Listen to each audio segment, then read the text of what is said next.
يسقموني بطول الجفا بسم الله الرحمن الرحيم. الحمد لله رب العالمين وبه نستعين على أمور الدنيا والدين، وصلى الله وسلم وبارك على سيدنا محمد سيد الأولين والآخرين وحبيب رب العالمين وخاتم الأنبياء والمرسلين، صلى الله وسلم وبارك عليه وعلى آله وصحبه وتابعين لهم بإحسان إلى يوم الدين. سبحانك لا علم لنا إلا ما علمتنا إنك أنت العليم الحكيم. اللهم اغننا بالعلم وزينا بالحلم واكرمنا بالتقوى وجملنا بالعافية برحمتك يا أرحم الراحمين. اللهم إنا نعوذ بك من علم لا ينفع، ومن قلب لا يخشع، ومن بطن لا تشبع، ومن عين لا تدمع، ومن دعاء لا يسمع ولا يرفع ولا يستجاب له. اللهم إنا نسألك فهم النبيين وحفظ المرسلين وإلهام الملائكة المقربين، وإن التعلم والتعليم والإفادة والاستفادة والتذكر والتذكير والحث على طلب العلم وتمسك بكتاب الله وبسنة رسوله محمد صلى الله عليه وسلم، والعمل بما فيهما وتبليغهما ابتغاء مرضات الله وتوفيقه وقربه وثوابه، نوين الدلالة على الهدى والعمل بالخير. ثم أما بعد، قال الشارح رحمه الله تبارك وتعالى المفسر عند قول الله تبارك وتعالى: ربنا لا تزغ قلوبنا بعد إذ هديتنا وهب لنا من لدنك رحمة إنك أنت الوهاب، في سورة آل عمران. Berkata pensyarah kitab bagi tafsir Jalalain pada firman Allah Subhanahu wa taala, Rabbana la tuzigh qulubana ba'da idh hadaitana, hingga akhirnya. والزيغ هنا بمعنى الميلان، الميلان عن الحق. زاغ قلب فلان بمعنى مال عن الحق إلى الباطل. Jadi zaghi, al-zaghi ay zaghi ini maknanya adalah cenderung kepada kebatilan. Cenderung dia lari daripada kebenaran dan cenderung kepada kebatilan. فهذا دعاء ذكره الله سبحانه وتعالى على لسان المؤمنين الذين آمنوا بما أنزله الله سبحانه وتعالى. Doa ini Allah SWT sebut di dalam firman-Nya melalui lisan orang-orang yang beriman dengan apa yang diturunkan oleh Allah Subhanahu wa taala. وهم الراسخون في العلم. Iaitulah mereka yang dalam dari segi keilmuannya. والراسخون في العلم يقولون آمنا به كل من عند ربنا وما يذكر إلا أولو الألباب ربنا لا تزغ قلوبنا، الآية. Yang mana orang-orang yang ilmu mereka ini dalam, mereka mengatakan kami beriman dengannya, iaitu dengan ayat Allah Subhanahu wa taala. Kemudian mereka berdoa kepada Allah Subhanahu wa taala supaya tidak dicabut keimanan daripada hati-hati mereka. فقد سألوا الله سبحانه وتعالى أن يثبتهم على الحق الذي هداهم إليه. Yang mana mereka telah berdoa meminta kepada Allah Subhanahu wa taala supaya mereka kekal di atas kebenaran yang mereka berada di atasnya. وأن لا يزيغ قلوبهم كما أزاغ قلوب الذين اتبعوا الفتنة واتبعوا ما تشابه منه ابتغاء الفتنة وابتغاء تاويله.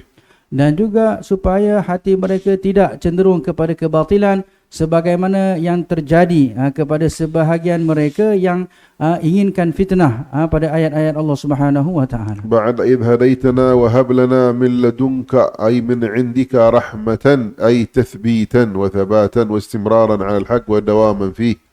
Dan juga mereka memohon kepada Allah Subhanahu wa taala supaya kekal di atas jalan hidayah, supaya mereka tidak cenderung daripada kebatilan, dan juga diberikan rahmah, iaitu sabat, tetap teguh, berpegang teguh dengan apa yang telah ditetapkan oleh Allah Subhanahu wa taala. والتثبيت الذي يأتي من قبل الله سبحانه وتعالى إنما هو عطاء وفيض من الله لا كسب للعبد فيه. Dan keteguhan hati itunya adalah datang daripada anugerah Allah Subhanahu wa taala, pemberian daripadanya, bukan satu usaha oleh hamba Allah Subhanahu wa taala. وإذا أراد الله أن يثبتك ثبتك بغير سابقة عمل وإن أراد أن يزيغك أزاغك بغير سابقة عمل. Jadi kalaulah Allah SWT ingin kamu berpegang teguh, Allah SWT akan tetapkan pendirian kamu. Kalau Allah SWT inginkan kamu itu tergelincir, maka kamu akan tergelincir bukan dengan sebab amalan yang kamu lakukan. فلهذا اختاروا هنا اسم الوهاب أي الذي يهب بغير حساب وبغير سابقة عمل، فقالوا وهب لنا من لدنك رحمة إنك أنت الوهاب الذي يهب الهبة من غير سابقة عمل. Kerana itulah digunakan kalimah Al-Wahhab, yang maha pemberi. Maksud Allah SWT maha pemberi, Allah Ta'ala beri bukan dengan sebab atas dasar sesuatu ataupun dengan sebab amalan yang dilakukan. Bahkan Allah SWT itu maha pemberi tanpa ada apa sebab-sebab tertentu. ربنا إنك جامع الناس ليوم لا ريب فيه أي تجمعهم في يوم لا شك فيه وهو يوم القيامة فتجازيهم بأعمالهم كما وعدت بذلك.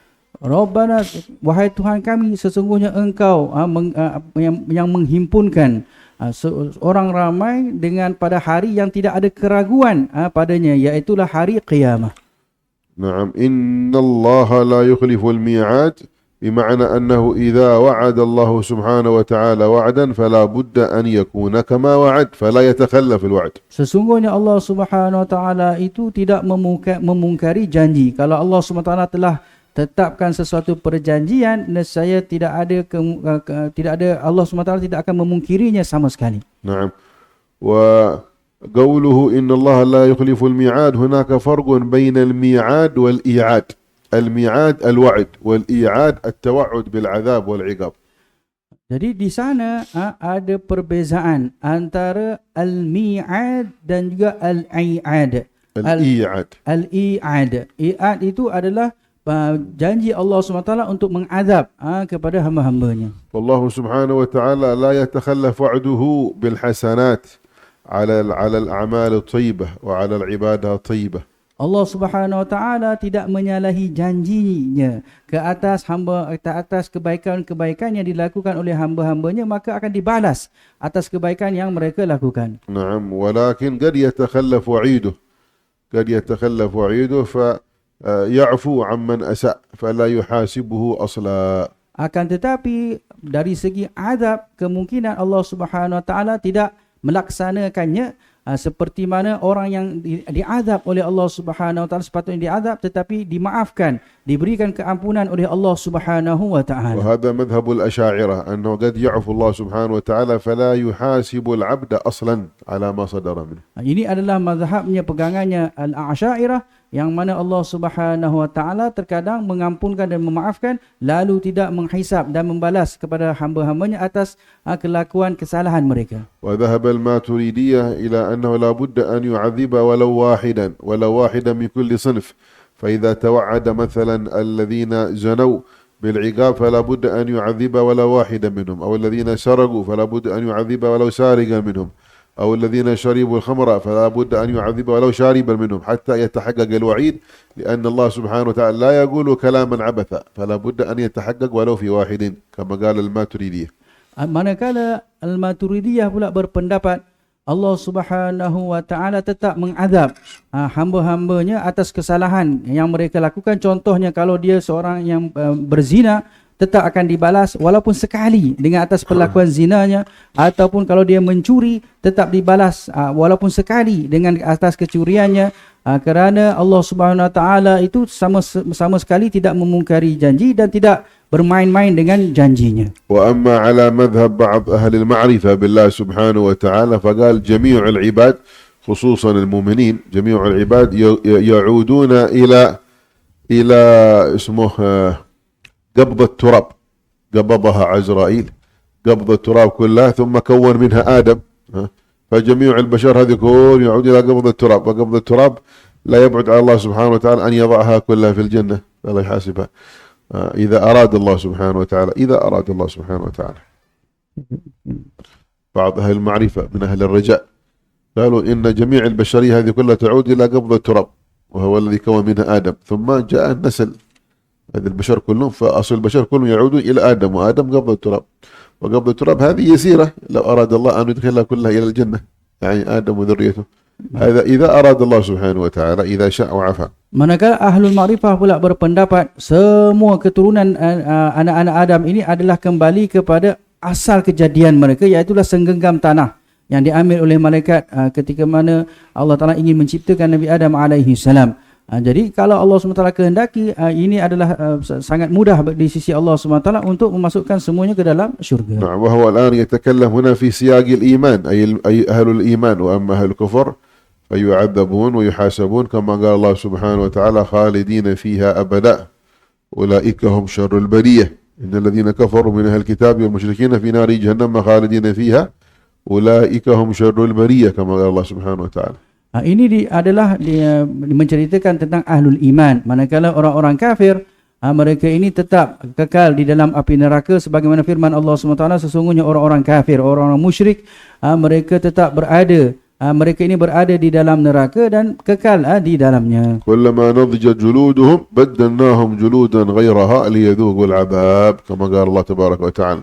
Dan juga setiap kali kulit mereka sudah habis terbakar, Allah telah gantikan dengan kulit yang baru sebagai mereka supaya mereka merasai akan kepedihan azab di sisi Allah Subhanahu wa taala. فيعظم جسم الكافر. فيعظم جسم الكافر. Lalu jisim orang-orang kafir ini dibesarkan حتى يصير الضرس الواحد منه كجبل أحد. sehingga gigi salah seorang daripada mereka itu sebesar gunung Uhud. وعرض الجلد حقه من الجلد حقه حتى يصل إلى الداخل مسير 7 أيام. Dan juga ketebalan kulit mereka itu dikatakan perjalanannya itu 7 hari. إذا كان الضرس حقه مثل جبل أحد وحق الجلد 7 أيام كيف القامة حقه هذه؟ Kalaulah giginya sudah sebesar gunung Uhud, manakala ketebalan kulitnya 7 hari, bagaimana besarnya jisim orang-orang kafir ini? حتى تأكل فيه النار فيتعذب عذاب شديد. Supaya ianya dimakan oleh api, lalu mereka akan merasai azab yang sangat pedih daripada Allah Subhanahu wa taala. الله يحفظه ويسلم إن شاء الله من شر النار. Allah Taala selamatkan kita daripada api نعم. neraka. وأما أهل الجنة فيعطيهم الله سبحانه وتعالى 60 ذراع. 60 ذراع في 7 أذرع. حقه القامة 60 ذراع في 7 أذرع حتى يتنعم في الجنة. Manakala ahli syurga, Allah SWT tinggikan kejadian mereka sehingga sampai kepada 60 hasta dan juga lebar mereka itu menjadi 7 hasta. يعني ما تبقى أنت على حدك الطول هذا، طولك ما شاء الله يزاد 60 ذراع. Jadi kamu tidak kekal dengan ketinggian yang kamu berada di atas dunia, bahkan kamu ditambah sehingga menjadi 60 hasta tinggi. إذا كان حقك الطول 60 ذراع كيف القصر حقك في الجنة؟ الله كبير جدا ضخم. Jadi kalau 60 kamu sudah ketinggian kamu 60 hasta, bagaimana mahligai istana yang Allah Taala sediakan untuk kamu di dalam syurga sudah tentu sangat besar sekali. الله يدخل الجنة وإياكم إن شاء الله من غير سابقة عذاب ولا عتاب ولا فتنة ولا حساب ولا توبيخ ولا عقاب يا رب العالمين. نعم. ثم قال هنا إن الله لا يخلف الميعاد. ثم قال هو الذي أنزل. قال روى الشيخان عن عائشة رضي الله تعالى عنها قالت تلا رسول الله صلى الله عليه وسلم هذه الآية هو الذي أنزل عليك الكتاب منه آيات محكمات هن أم الكتاب وأخر متشابهات إلى آخرها. فقال فإذا رأيتم الذين يتبعون ما تشابه منه فأولئك الذين سمى الله أي ذكرهم الله فاحذروهم. رواه البخاري ومسلم. Jadi diriwayatkan daripada Sayyidah Aisyah radhiyallahu anha, ketika mana baginda Nabi SAW membaca ayat Al-Quran, وهو الذي أنزل عليك الكتاب منه آيات محكمات. هو الذي أنزل عليك الكتاب منه آيات محكمات hingga akhirnya. Kemudian baginda SAW bersabda kepada Sayyidah Aisyah, apabila engkau melihat ada orang yang sibuk dengan ayat-ayat yang mutasyabihat, ayat-ayat yang mutasyabihat dalam Al-Quran, sibuk dengan dirinya dengan ayat-ayat tersebut, maka mereka inilah yang disebut oleh Allah Subhanahu Wa Taala di dalam Al-Quran, maka berjaga-jagalah dengan mereka ini. Hadis diriwayatkan Bukhari dan juga Muslim. وفيه دليل على ذم المتبعين للمتشابه ومدح الراسخين في العلم الذين يؤمنون بما أنزل الله سبحانه وتعالى ويقول كل آمنا به كل من عند ربنا آمنا به كل من عند ربنا. Jadi pada ayat ini mengeji kepada orang-orang yang suka mencari-cari dan kepada ayat yang mutasyabihat, dan juga pujian terhadap orang-orang ahli ilmu yang mendalam, yang mana mereka ini berkata kami ini beriman dengan apa yang diturunkan oleh Allah Subhanahu wa taala. وأخرج الإمام الطبراني في المعجم الكبير من حديث أبي مالك الأشعري أنه سمع النبي صلى الله عليه وسلم يقول. Jadi diriwayatkan Imam At-Tabarani daripada dalam kitabnya Mu'jam Al-Kabir, hadis diriwayatkan ismuhu sahabi أبي مالك الأشعري Abi Malik Al-Ash'ari berkata, نعم قال صلى الله عليه وسلم لا أخاف على أمتي إلا ثلاث خصال إلا ثلاث خلال.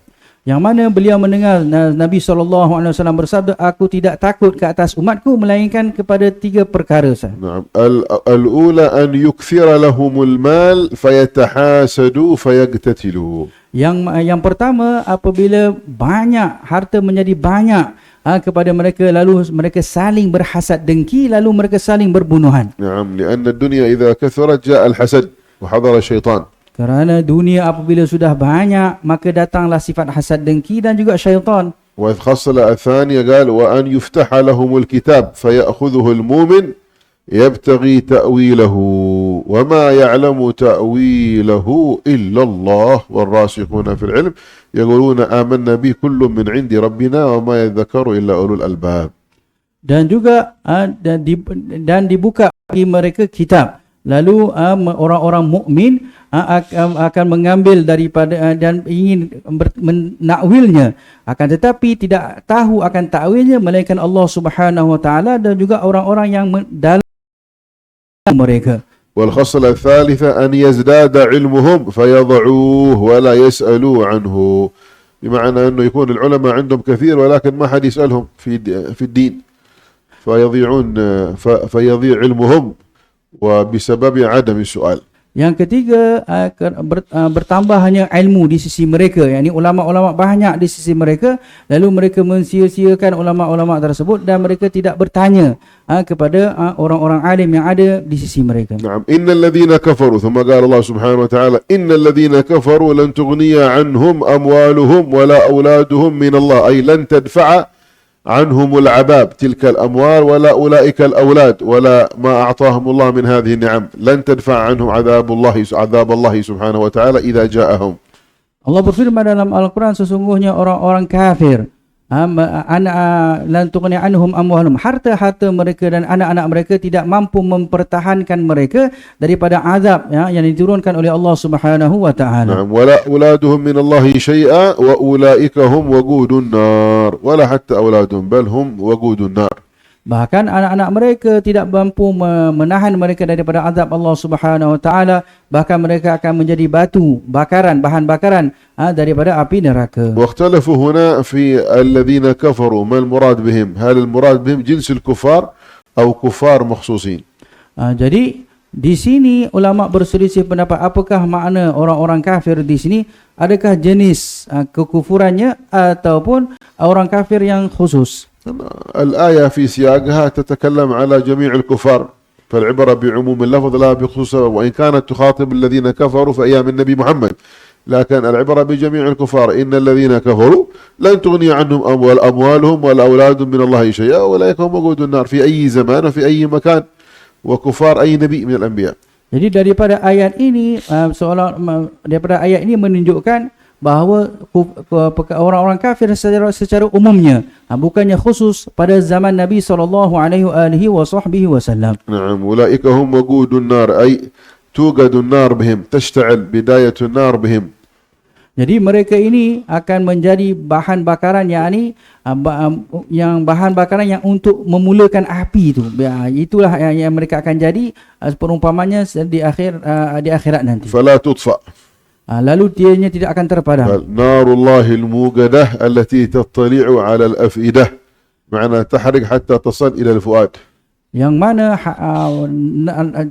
api daripada Allah Subhanahu wa taala yang menyala-nyala sehingga dia dapat dirasai kebakarannya itu, nyalaannya itu oleh hati-hati. نعم فقيل المراد بهم هؤلاء جنس الكفار، وقيل المراد كفار نجران نصارى نجران.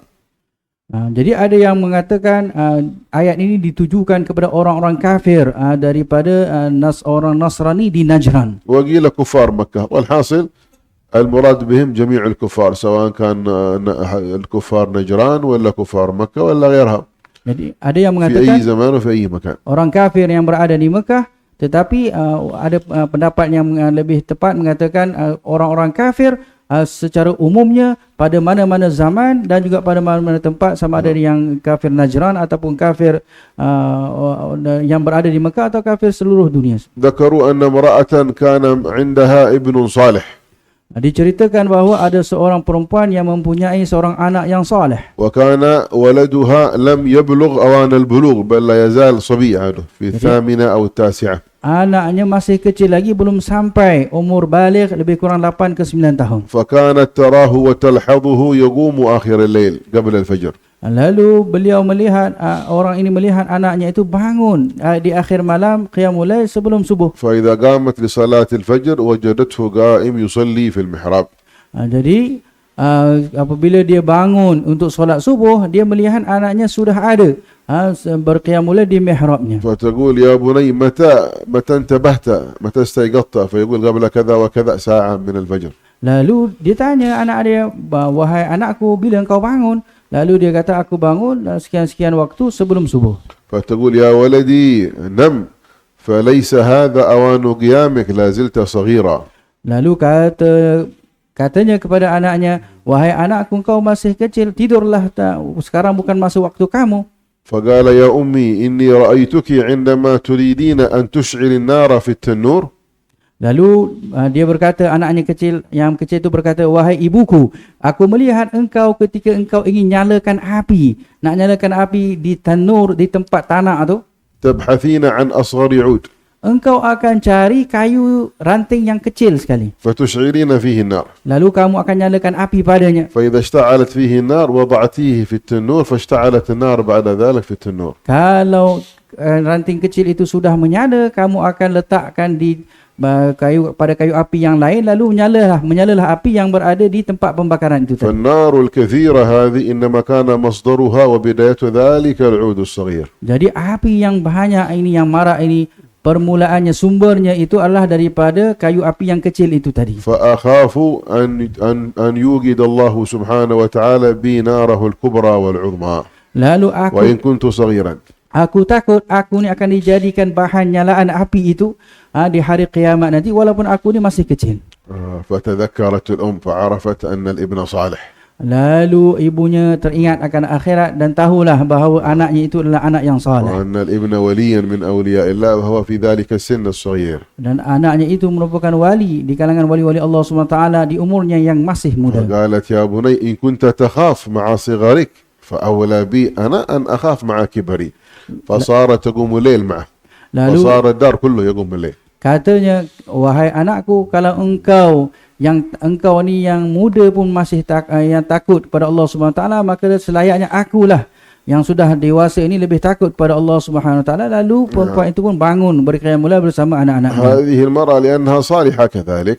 Jadi kerana perempuan ini juga di kalangan perempuan yang soleh, كانت عونا لابنها وعونا لزوجها على قيام الليل. perempuan ini membantu kepada anaknya dan membantu kepada suaminya untuk bangun berqiyamul lail. أما الآن أكثر النساء في زماننا Adapun ramai orang perempuan di zaman kita لا sekarang تكون عونا للزوج على قيام الليل بل تكون عونا للزوج على النوم. bukannya membantu kepada suaminya untuk berqiyamul lail, bahkan membantu suaminya untuk lebih tidur lagi. نعم وقيام الليل يحتاج إلى مجاهدة.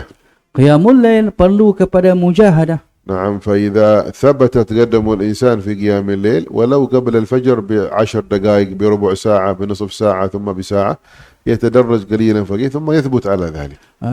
Kalau seseorang itu dia berusaha untuk kekal di dalam qiyamul lailnya walaupun 10 minit ataupun 15 minit sebelum subuh, kemudian dalam keadaan yang berterusan dia akan bertambah sedikit demi sedikit. والبيت لا يصلح ويقوم إلا إذا توافق الأم والأب. Jadi rumah itu tidak dapat didirikan dengan baik melainkan ada kesepakatan antara ibu dan ayah. إذا كان الأب عونا للأم على الخير وكانت الأم عونا للأب على الخير استقام البيت واستقام شأن الأولاد. Kalaulah seorang ibu itu membantu suaminya, ayahnya di atas kebaikan, begitu juga sebaliknya ayah membantu ibu di atas kebaikan, maka rumah itu akan menjadi istiqamah. وأما إن كان أحدهما يبني والآخر يهدم فلن يستقيم أمر البيت الذي يبني يهدمه ذلك الهادم. Jadi adapun kalau seorang membina, manakala yang seorang lagi meruntuhkan binaan tersebut, maka rumah itu tidak akan menjadi baik. نعم. والكمال لله. Kesempurnaan itu adalah Allah, untuk فلا Allah Subhanahu الرجل Wa Taala. كامل ولا المرأة كاملة. Tidak ada lelaki yang sempurna dan tidak ada perempuan yang sempurna. بل ما نقص من المرأة يكمله الرجل وما نقص من الرجل تكمله المرأة في الخير. Yang kurang daripada lelaki maka disempurnakan oleh orang perempuan, dan yang kurang daripada orang perempuan disempurnakan oleh orang lelaki. نعم. ثم قال الله سبحانه وتعالى كدأب آل فرعون والذين من قبلهم، أي كعادة آل فرعون والذين من قبلهم. من قبل فرعون مثل عاد مثل ثمود كذبوا بآياتنا، ما جزاؤهم؟ قال فأخذهم الله بذنوبهم بمعنى أهلكهم Lalu والله شديد العقاب. seperti adatnya, kebiasaannya orang-orang yang sebelum mereka, kadabi ahli Fir'aun, seperti adatnya, kebiasaannya ahli Fir'aun, yang mana mereka melakukan zaliman, dan sebelum mereka seperti Ad, kaum Ad, dan juga yang lainnya, yang mana mereka ini telah diadab oleh Allah Subhanahu Wa Taala, dibinasakan oleh Allah Subhanahu Wa Taala. والآل هنا يطلق على ما كان شريفا وعلى ما كان وضيعا. Perkataan ahli Fir'aun, al ini digunakan sama ada ianya menunjukkan kemuliaan ataupun sebaliknya. فمثلا في الشرف مثلا آل محمد صلى الله عليه وسلم، آل إبراهيم، آل عمران، هذا في شرف. وأما في الضعف آل فرعون، آل هامان وغير ذلك. Jadi adapun seperti digunakan pada tempat kemuliaan seperti Al Muhammad, Ali Imran, Ali Ibrahim, itu pada kemuliaan. Pada yang sebaliknya seperti Al Fir'aun ataupun Al Haman dan contoh yang lain.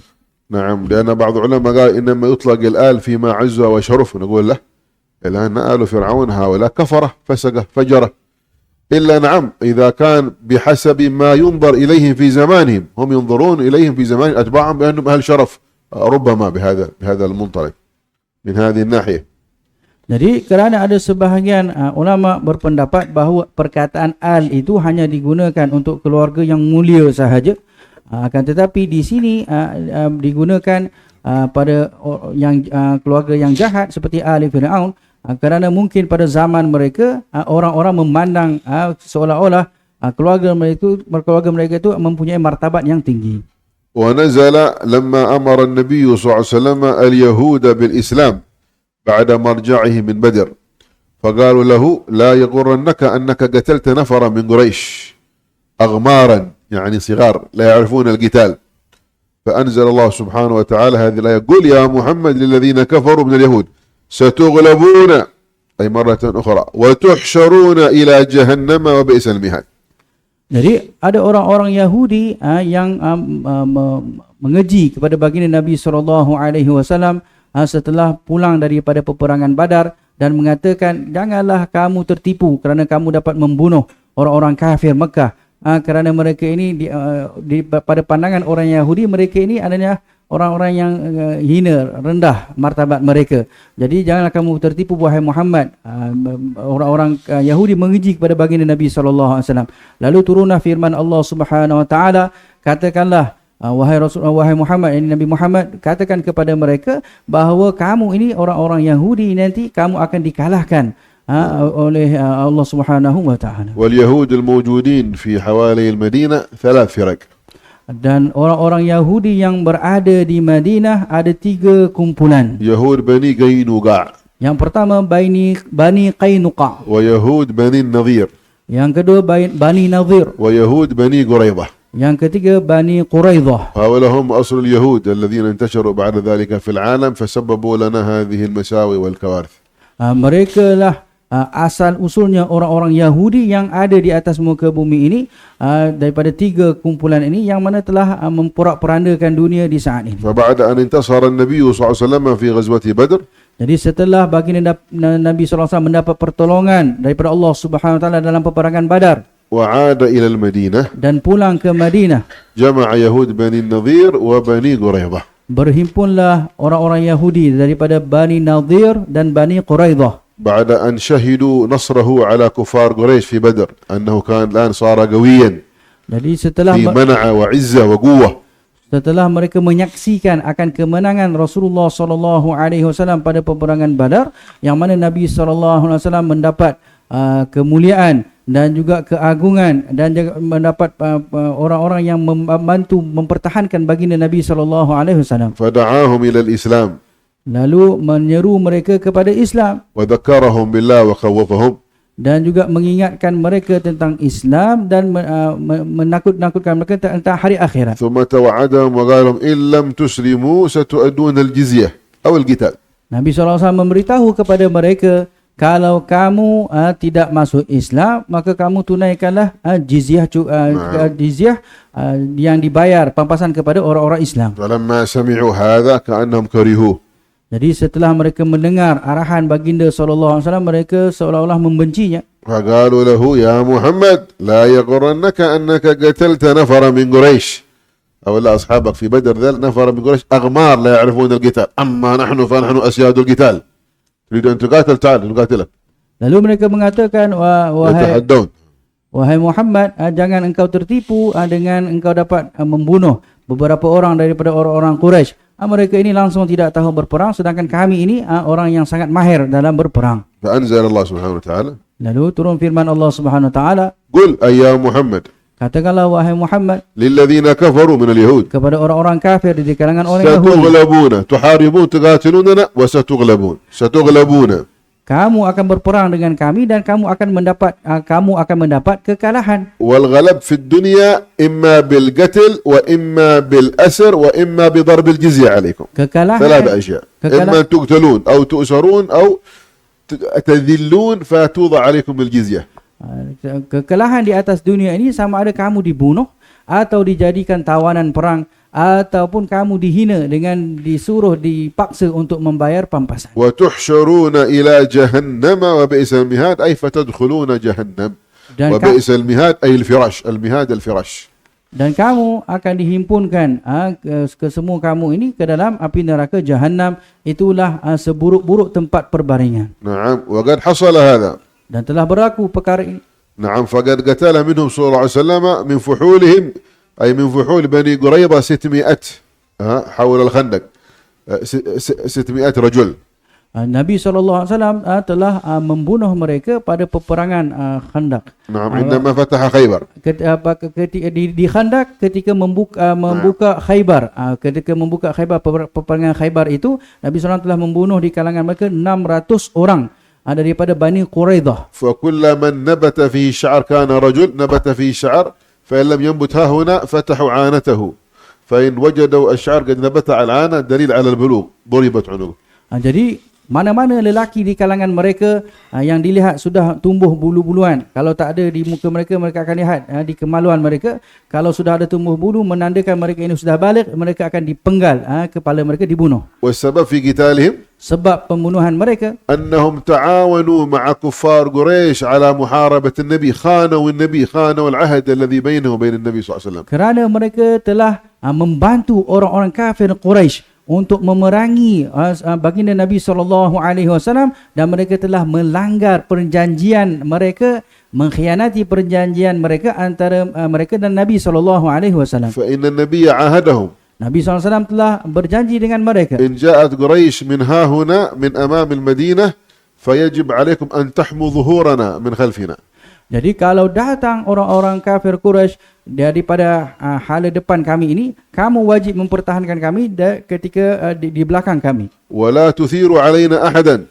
Dan jangan ولا تثيروا يعني تعينوا علينا أحدا. jangan kamu membantu sesiapa untuk berperang ke atas kami. فأعطوه المواثيق والعهود. Lalu mereka pun berbuat perjanjian dengan Nabi SAW. فلما أقبل 10,000 من قريش وقبائل العرب يريدون أن يحاربوا النبي طعنوا النبي خلف الظهر فخانوه من الخلف. Jadi ketika mana datang 10,000 orang kafir Quraisy datang daripada bahagian depan untuk memerangi baginda Nabi SAW, mereka pula orang-orang Yahudi menikam daripada belakang. mengkhianati perjanjian Nabi SAW. وأمدوا قريشا بالسلاح والعتاد والطعام والشراب Mereka pula فقووهم على النبي. membantu kepada orang-orang kafir Quraisy dengan senjata dan juga bantuan makanan, minuman, mengkhianati perjanjian dengan Nabi SAW. ثم حاولوا أن يغتالوا النبي صلى الله عليه وسلم، أن يقتلوا النبي. Kemudian mereka juga berusaha untuk membunuh Nabi SAW. فلما فعلوا تلك الأفاعيل Jadi setelah melakukan perbuatan tersebut, استحقوا ما نزل به من العذاب، وهو أن يقتل كبارهم من الرجال وتؤسر نساؤهم ويسترق أطفالهم. maka layaklah balasan yang telah dijanjikan oleh Allah Subhanahu Wa Taala ke atas mereka. Lalu orang-orang dewasa lelaki di kalangan mereka semua dibunuh, manakala orang perempuan dijadikan tawanan perang dan anak-anak mereka dijadikan hamba. نعم، فكان في الخندق ذلك تضرب رأس الرجل ثم يوضع في الخندق. Maka di parit, di khandak itu, di parit itu dipenggal kepada mereka dan mereka dicampakkan di dalam parit yang besar. فقتل منهم نحو 600. Jadi dibunuh, dipenggal kepala lebih kurang 600 orang. ولهذا لما دخلوا في فلسطين Ketika mana mereka masuk Palestin, جاءوا إلى قبر محمد الفاتح، السلطان محمد الفاتح، محمد ليس محمد، صلاح الدين، إلى قبر صلاح الدين في الشام هناك. jadi mereka datang ke kubur Salahuddin Al-Ayyubi di Syam. ووقف عليه اسمه هذا تشرشل حقهم، هذا اليهودي هذا الذي أقام دولة اليهود في فلسطين، قال ها قد عدنا يا صلاح الدين، ها قد عدنا يا صلاح الدين، ها قد عدنا، الآن عدنا يا صلاح الدين. Yang mengasaskan negara Israel itu, dia berdiri di atas kubur Salahuddin, lalu mengatakan kepada Salahuddin Al-Ayyubi, sekarang kami telah kembali ke tempat kami. ولما قامت عصابات اليهود في صبرا وشاتيلة في سنة 48 كانوا يذبحون المسلمين الفلسطينيين، خيبر يا محمد، خيبر يا محمد، يذكرون اليوم الذي قتل فيه اليهود فيتشفون في قتل المسلمين. Jadi ketika berlakunya pembunuhan beramai-ramai tahun 1948 di Palestin, mereka melaungkan slogan Khaybar ya Muhammad, seolah-olah membalas dendam atas apa yang berlaku di Khaybar sana. Mereka membunuh beramai-ramai orang-orang Palestin. وكان من حقهم الشعارات والأراجيز التي يرتجزون بها، حطوا المشمش على التفاح دين محمد ولا وراح. حطوا المشمش على التفاح، تفاح الإبل هذا، والمشمش نوع فاكهة، حطوا المشمش على التفاح كله دين محمد ولا وراح. المشمش نوع من الفاكهة والتفاح نوع من الفاكهة، ضعوا هذا على هذا وكلوه، يعني ارتاحوا، خلاص دين محمد ولا وراح. حطوا المشمش على التفاح دين محمد ولا وراح، ما بيرجع إلى أرض فلسطين. ما هم دارين عاد المهدي بيجي، وين عادهم؟ عاد عيسى بيجي، عاد أشياء كثير. Jadi di antara slogan mereka yang mereka laungkan, letakkan satu buah ini kepada buah apple, makan. Seolah-olah mereka hidup dalam kesenangan, ketenangan, tak perlu takut lagi. Mereka mengatakan agama Muhammad itu akan hilang, akan pergi, tidak akan kembali lagi. Sedangkan mereka tak tahu nanti akan keluarnya Imam Mahdi yang akan memerangi mereka. Bismillah. Aina al-muadzin.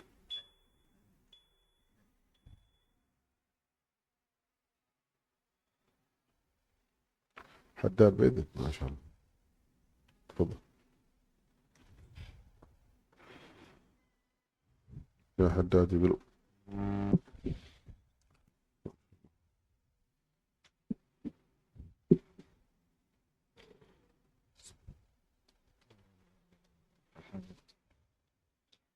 الله أكبر الله أكبر الله أكبر الله أكبر الله أكبر الله أكبر الله أكبر الله أكبر لك بإذن الله. أشهد أن لا إله إلا الله أشهد أن لا إله إلا الله، رضيت بالله ربا وبالإسلام دينا. أشهد أن لا إله إلا الله لا إله إلا الله، رضيت بالله ربا وبالإسلام دينا. أشهد أن محمد رسول الله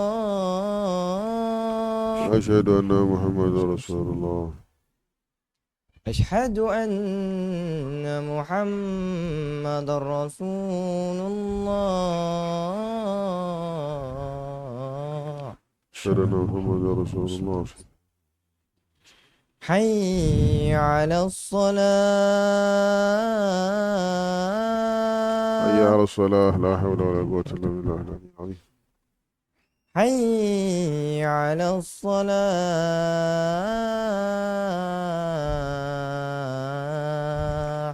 الصلاة. لا حول ولا قوة إلا بالله العلي العظيم. حي على الفلاح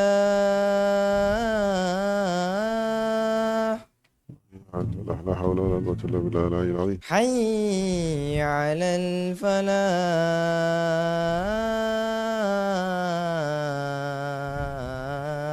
حي على الفلاح. لا حول ولا قوة إلا بالله العلي العظيم. الله أكبر الله أكبر الله أكبر الله أكبر لا كبير إلا الله. لا إله إلا الله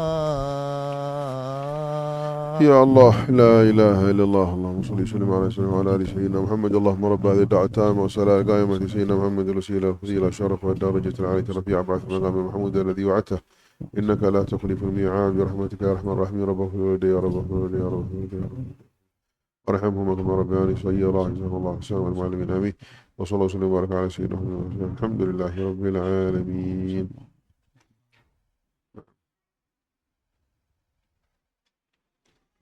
نتوقف خلاص على هذا إن شاء الله. ننتقل إلى الحديث النبوي الشريف. حد عنده سؤال يتفضل. Jika ada sebarang soalan silakan. في سؤال. في سؤال تفضل. نعم.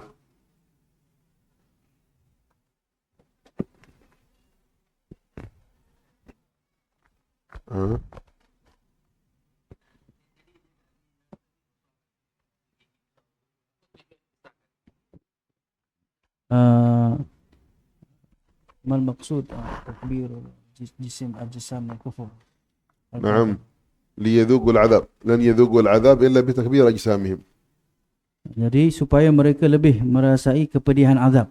كلما كبر الجسم كلما أبطأت النار في حرقه في أكله فيتألم شدة التألم. Jadi ketika mana besar jisimnya, kebesaran jisim itu, selagi mana besar jisim itu, maka akan banyaklah yang akan dimakan oleh api. كذلك في الجنة هناك كبر الأجسام هذه لأجل كثرة التلذذ والتنعم. Begitu juga di dalam syurga besarnya jisim itu supaya lebih banyak merasai kelazatan dan juga nikmat. نعم. يا أخي هل عنده سؤال عنه ثاني؟ Ada soalan? تفضل. Habib berkenaan dengan ayat la tuziq qulubana sebentar tadi, maksudnya dikatakan hati itu dia cenderung kepada batil. Maksudnya apa yang dimaksudkan?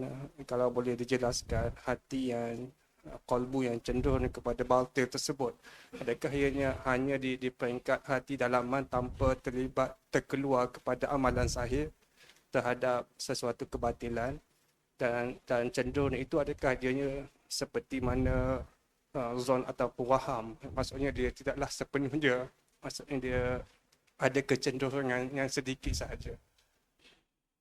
Baik. الزاوية ربنا لا تزغ قلوبنا بعد إذ هديتنا. الزاوية هذا هل يعني الأمر القلب فقط أو مع القلب مع الجوارح أو قليل فقط زيغ عن الحق؟ نعم. المراد هنا بالميلان عن الحق الكامل الكلي بحيث أنه يصرفه عن سلوك طريق الحق إلى سلوك طريق الباطل. Maksudnya kebatilan keseluruhannya. Supaya kita minta kepada Allah SWT supaya hati ini tidak cenderung kepada kebatilan keseluruhannya, sehingga mengikut kepada jalan yang batil, tidak lagi mengikut kepada jalan yang benar. وأما مجرد الوهم والخواطر فلا تضر. Adapun hanya sangkaan ataupun khawatir, lintasan, bisikan yang sedikit, ianya tidak memudaratkan. وأما الوقوع في الخطأ ثم العودة وتوبة إلى الله فهذا كذلك ليس من الميل إلى الباطل. Begitu juga orang yang terjatuh dalam kesalahan, tergelincir dalam kesalahan, kemudian dia kembali kepada Allah, bertaubat kepada Allah SWT itu tidak termasuk kepada apa yang dimaksudkan ayat ini. لأن الرجوع إلى الله هو حق Kerana kembali kepada Allah itu adalah kebenaran, وعودة من الباطل إلى الحق. iaitu kembali daripada kebatilan kepada kebenaran. إذن فالمراد بالزيغ الميل إلى الباطل كليا. Jadi yang dimaksudkan Zaid cenderung kepada kebatilan itu kebatilan keseluruhan, akan kebatilan itu jalan yang batil. نعم. والمراد هنا بالحق هو الإيمان والباطل هو الكفر. Makna hak di sini adalah iman dan batil itu adalah kufur. ربنا لا تزغ قلوبنا بعد إذ هديتنا، أي بعد إذ هديتنا للإيمان لا تزغ قلوبنا إلى الكفر والعياذ بالله. Jadi kita yang mana doa tersebut, ya wahai Tuhan kami, jangan engkau cenderungkan Rabbana la tuzigh qulubana, jangan engkau tergelincirkan hati-hati kami setelah engkau memberikan hidayah kepada kami, ini iman kepada kami. نعم. أخذنا في الدروس السابقة من مستحبات المؤذن. Jadi نعم. kita telah ambil kita telah belajar daripada kelas yang lalu perkara-perkara yang disunatkan ke atas orang yang azan.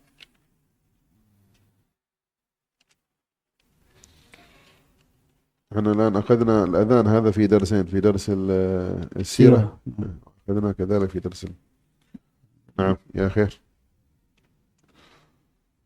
نعم. قال وعن عثمان بن أبي العاص رضي الله تعالى عنه قال قلت يا رسول الله اجعلني إمام قومي، فقال أنت إمامهم واقتدي بأضعفهم واتخذ مؤذنا لا يأخذ على أذانه أجرا، أخرجه الخمسة وحسنه الترمذي وقال الحاكم صحيح.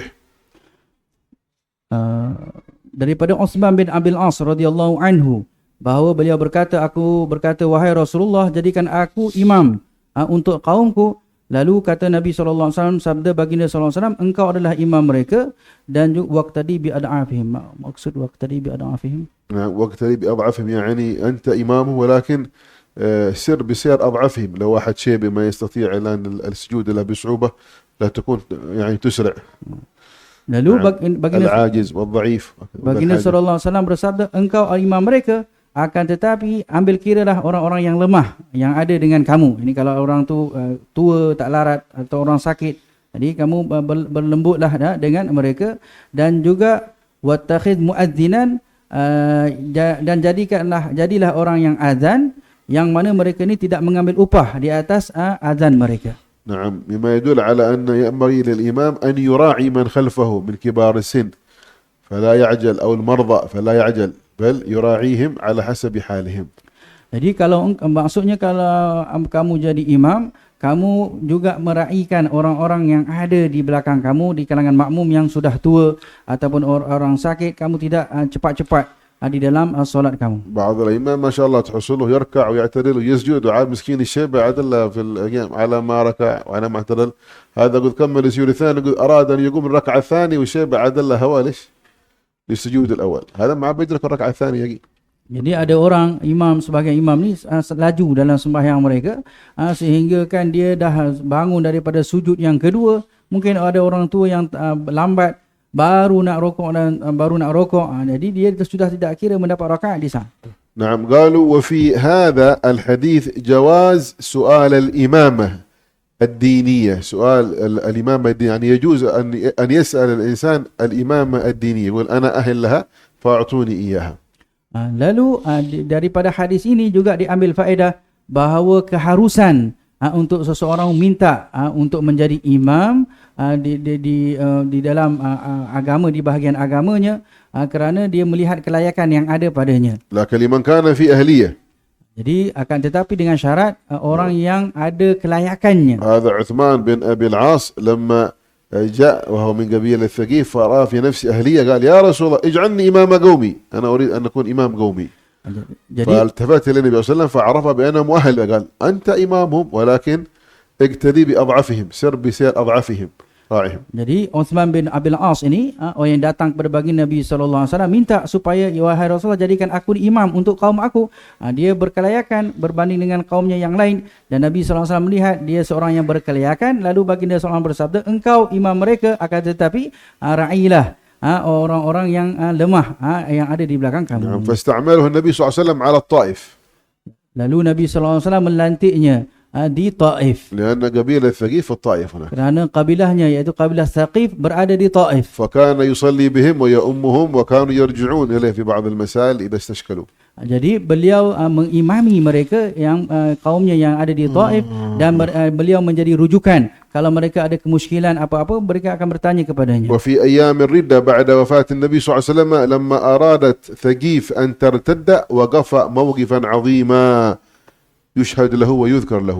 Jadi ketika mana ahlu Taif sebahagian mereka ingin menjadi murtad setelah kewafatan baginda Nabi SAW, beliau antara orang yang mempunyai jasa yang besar di saat itu.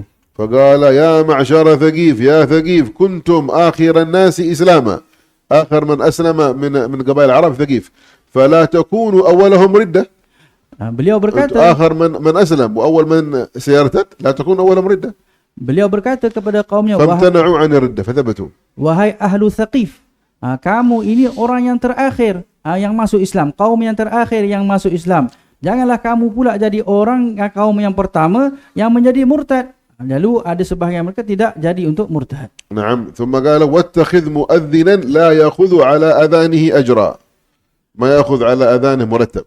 Dan juga baginda SAW berpesan kepadanya, wattakhidh mu'adzinan, dan ambillah tukang azan yang tidak mengambil upah di atas azannya. لأن الأذان فرض كفاية إذا قام به البعض سقط الحرج على الباقي. Kerana azan ini adalah fardu kifayah. Kalau sudah didirikan oleh orang lain, hilanglah tanggungjawabnya ke atas orang yang lain. نعم. فلو أذن أذان واحد في قرية ولا في مدينة يكفي هذا فيكون هذا هو القيام بفرض الكفاية وما تبقى من المساجد والسورات سنة. Jadi kalau sudah ada satu azan pun yang didirikan di satu daerah itu, ianya sudah menggugurkan fardu kifayah ke atas mereka. Jadi yang lain itu hanyalah sunnah. ولهذا قالوا من آداب المؤذن أن لا يأخذ على الأذان أجر. Di antara adabnya tukang azan, dia tidak mengambil upah di atas azannya. لما رواه هذا الحديث ما رواه الخمسة ولحديث ابن ماجه كان آخر عهد النبي صلى الله عليه وسلم آخر ما عهد إليه النبي صلى الله عليه وسلم أن لا أتخذ مؤذنا يأخذ على الأذان أجرا. هذا لفظ ابن ماجه من حديث سيدنا عثمان بن أبي العاص. Dan ini adalah riwayat daripada khamsah, 5 perawi hadis, dan juga daripada lafaz Ibnu Majah bahawa akhir yang dipesan oleh baginda Nabi SAW iaitu tukang azan tidak mengambil upah di atas azannya. هكذا الأدب. Begitulah azan. ولكن لو أراد الإنسان أن يأخذ مثلا على الأذان أجر Tapi kalau orang nak ambil upah di atas azannya, هل يجوز؟ boleh ataupun tidak boleh? نعم يجوز. Boleh. يجوز. ليس بحرام Bukannya haram, وليس بمكروه bahkan bukan makruh. ولكنه خلاف الأدب. Akan tetapi ianya khilaful adab.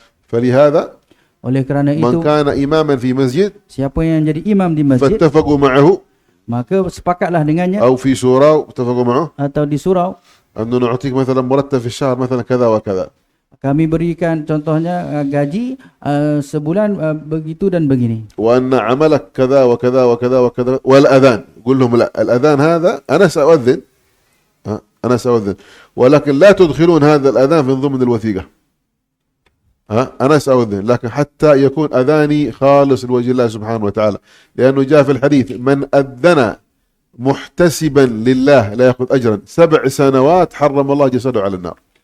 Jadi kalau dia dibayar contohnya untuk ditugaskan di sebuah tempat di masjid atau di surau, maka disuruh contohnya kami akan bayar kau sekian-sekian untuk tugas ini, kemudian azan, cuma di situ katalah kepada yang nak bayarnya, jangan tulis azan, saya akan azan, tapi tak perlu tulis di situ. Yang bayar itu untuk tugas yang lain.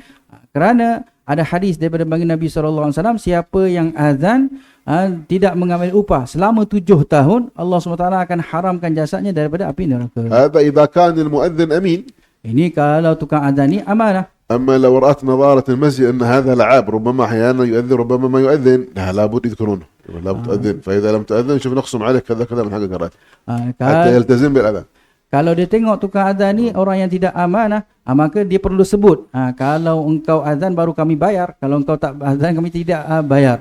Perlu wajib dia menyebut je di saat ingin menugaskannya menjadi tukang azan di situ. ولهذا نجد في الأوقاف السابقة الأوقاف الإسلامية سواء كان في الشام في مصر في اليمن في المغرب في كثير من بلاد العرب وبلاد الإسلام يكون أراضي كاملة هذه للمؤذنين، حق الخرج يذهب إلى المؤذنين، وهؤلاء إلى أئمة المساجد، وهؤلاء إلى الذين يقومون بتنظيف المساجد وتكنيسها وتغسيلها وحماماتها ورعايتها، أوقاف كاملة هذه خاصة بهم.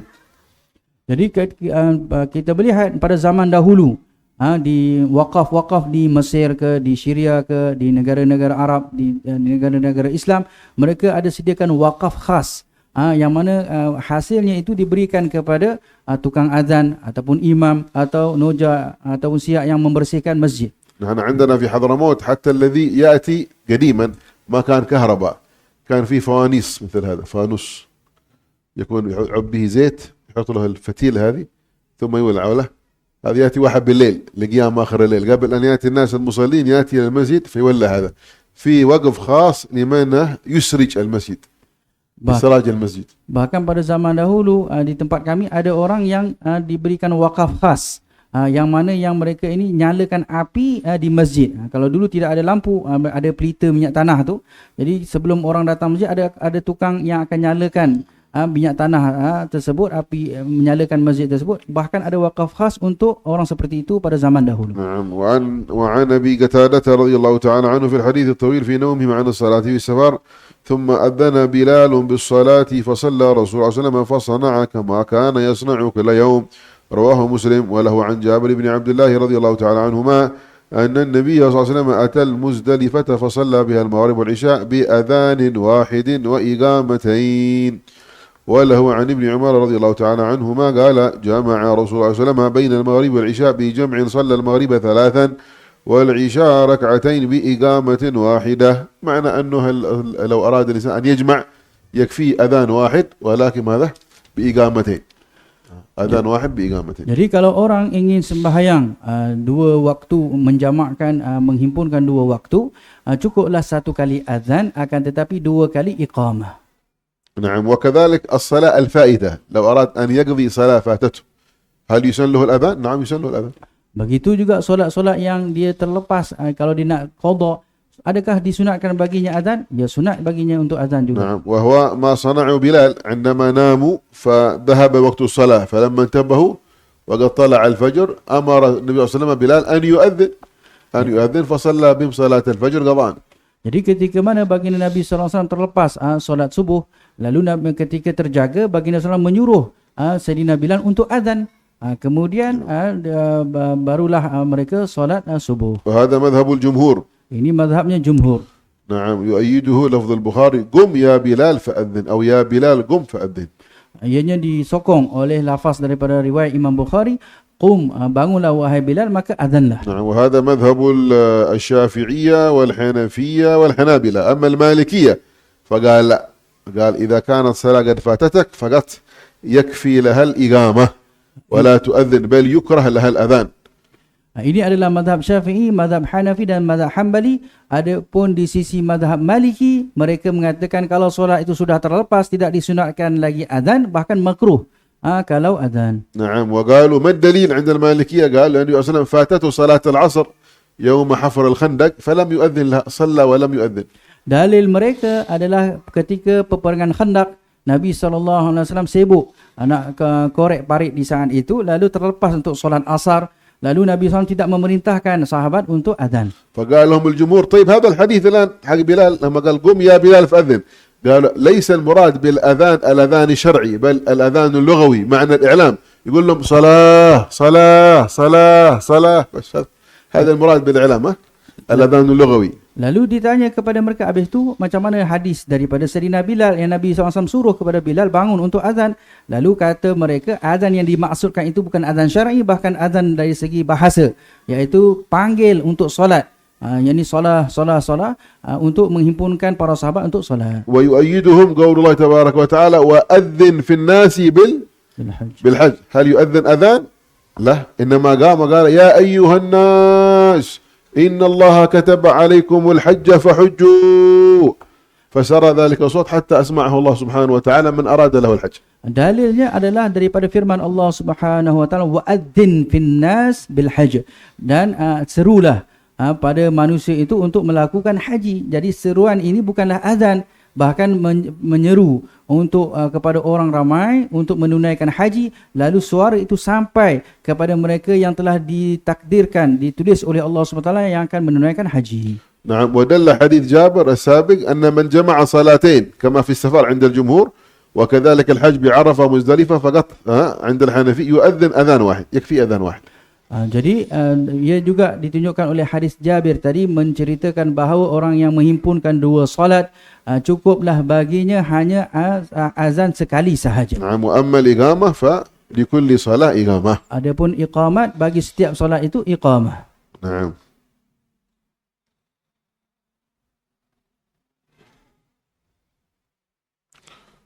قال هنا سواء كان هذه الصلاة في الحضر أو في السفر، في الحضر يؤذن وفي السفر كذلك يؤذن.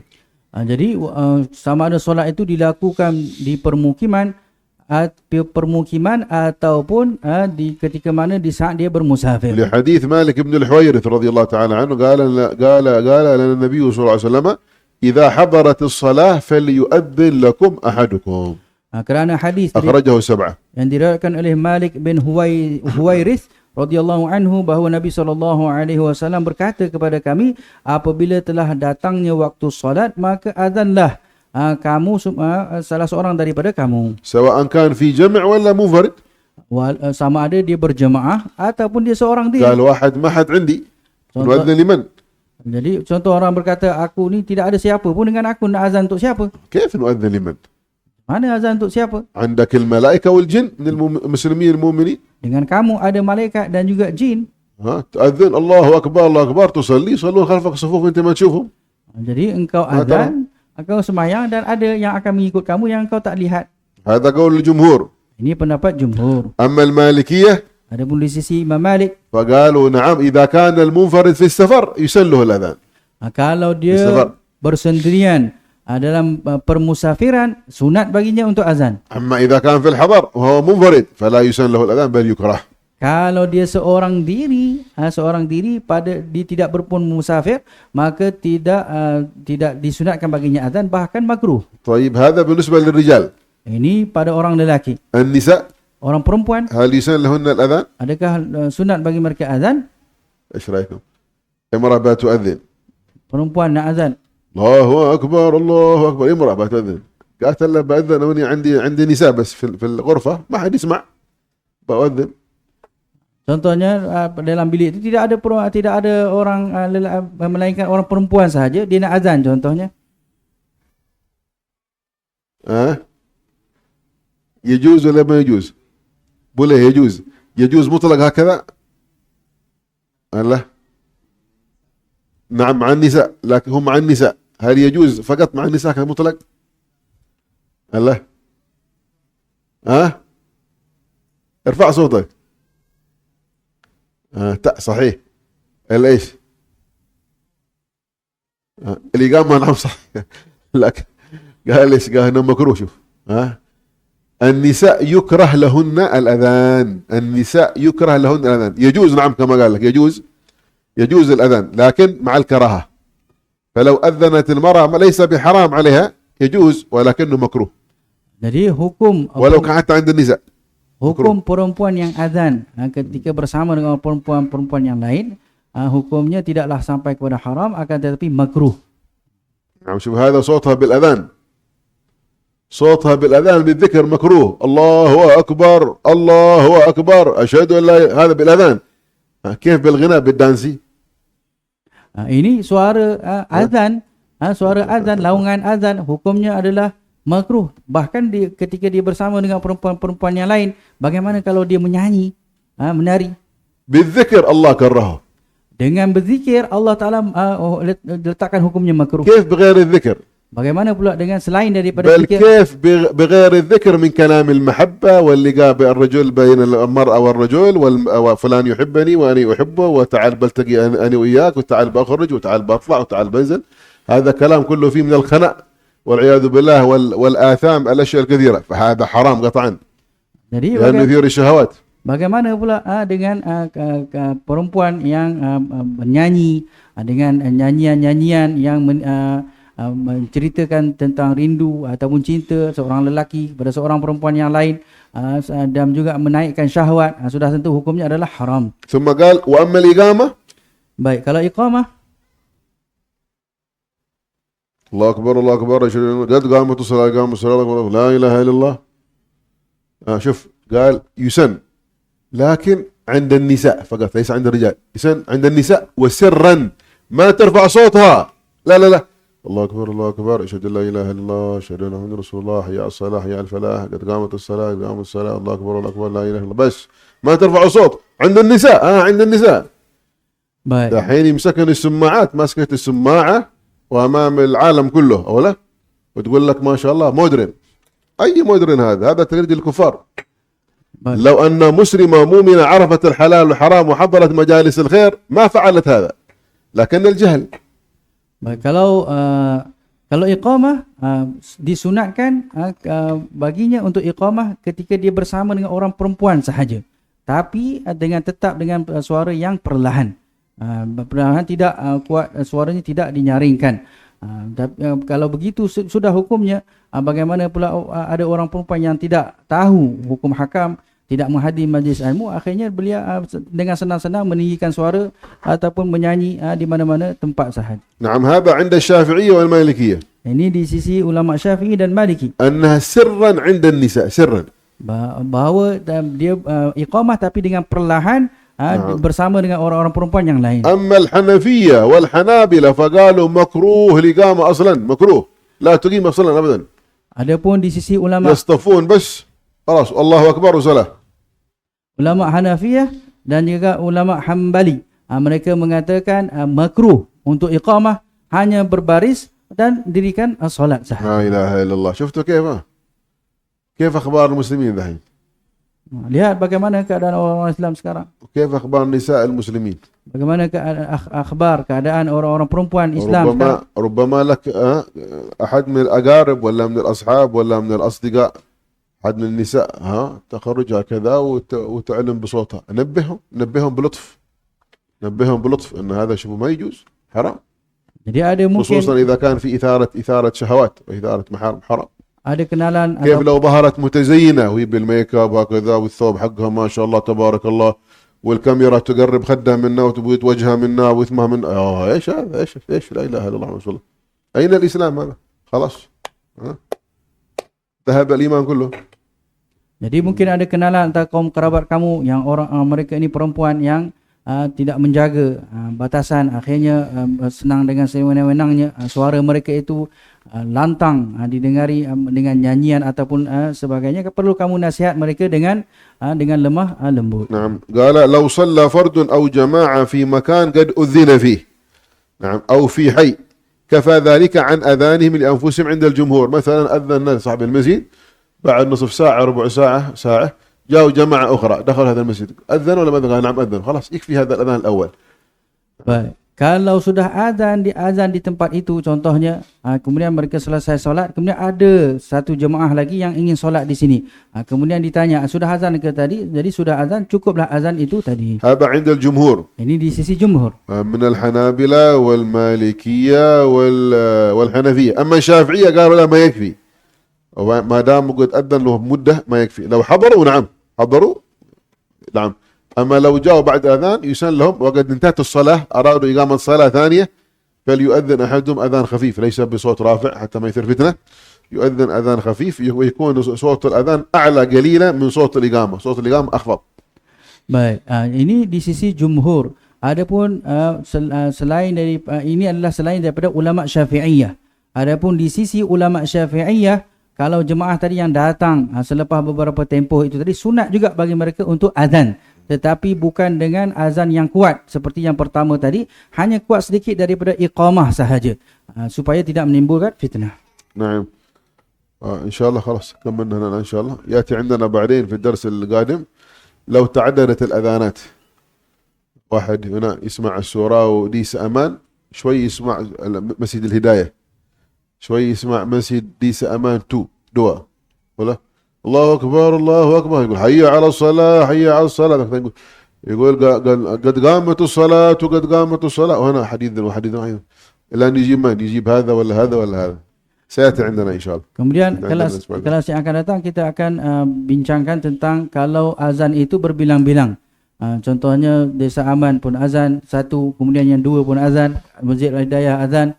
Jadi kita nak jawab azan yang mana satu. وبعض المساجد يخلون الأولاد الصغار يأذنون. Ada sebahagian masjid dia biarkan anak-anak kecil azan. توصل الأب يريد أن يأكل ولا عنده طعام في الغداء ولا يقول اذهب يا ولد إذن في افتح إذن. Ayahnya يقول contohnya هل يصح الأذان هذا ولا ما يصح؟ ingin سيأتي makan عندنا إن شاء الله أسبوع القادم. ingin makan atau ingin buat kerja lain, disuruh anaknya kecil yang azan. Jadi apakah hukumnya akan datang pada kelas yang akan datang. نعم. هل عنده سؤال؟ Ada soalan فيما ذكرنا خلوا المسائل هذه ستأتي إن شاء الله فيما ذكرنا. tentang apa yang kita sebut sekarang, yang masalah yang lain kita ceritakan nanti. نعم. في سؤال أو عندكم في المتابعين؟